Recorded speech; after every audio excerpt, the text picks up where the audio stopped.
সাবেক প্রধানমন্ত্রী শেখ হাসিনা ও তার বোন রেহানা, ছেলে জয়সহ ২১৬ জনকে আসামি করে আশুলিয়া থানায় একটি হত্যা মামলা দায়ের হয়েছে। রাসেল গাজী নামের এক যুবককে গুলি করে হত্যার ঘটনায় সকালে এই মামলাটি দায়ের করেন তার মামাতো ভাই সাহেব আলী। আসামিদের বিরুদ্ধে পরস্পরের যোগসাজশে অস্ত্রশস্ত্রে সজ্জিত হয়ে দাঙ্গা হাঙ্গামা, মারপিট ও গুলি বর্ষণ করে হত্যা ও হত্যার হুকুম দেবার অভিযোগ আনা হয়েছে। মামলার এজাহারে বলা হয়, ৫ আগস্ট বাইপাইল পুলিশ বক্সের পশ্চিম পাশে পুলিশ ও আওয়ামী লীগের সন্ত্রাসীরা বৈষম্য বিরোধী আন্দোলনে অংশ নেয়া ছাত্র জনতার উদ্দেশ্যে নির্বিচারে গুলি চালায়। ওই দিন গুলিবিদ্ধ হয় অন্তত ৪০০ জন। এদের মধ্যে ৩৫ জন মারা যান।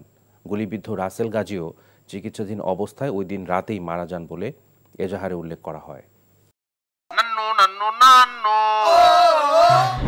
আরে সপ্তাহ একটা ব্র্যান্ডের গুলা আমার বংশ ব্র্যান্ডের কি আপা বিচার কত বিক্রি গরিবের এলাকায় আপনি এমন পাড়া দিব না গুরু গুরু ভিতরতে সব বাইরে যাবে। আরে ওইটা থামো না, তোরে যদি ইসলামিক সাইড সবাই আমি ডিভোর্স না দিছি আপনারা কি হোগারে কালিয়া বল আমরা সিয়ামি তুমি আমারে আম্মা ডাকলাকে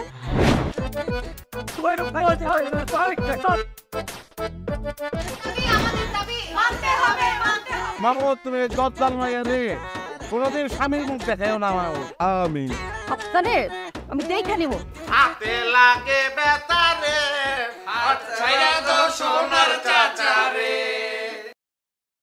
এনজিওর কিস্তি প্রথমবার বিকাশ পেমেন্ট করলেই ২০ টাকা ইনস্ট্যান্ট ক্যাশব্যাক।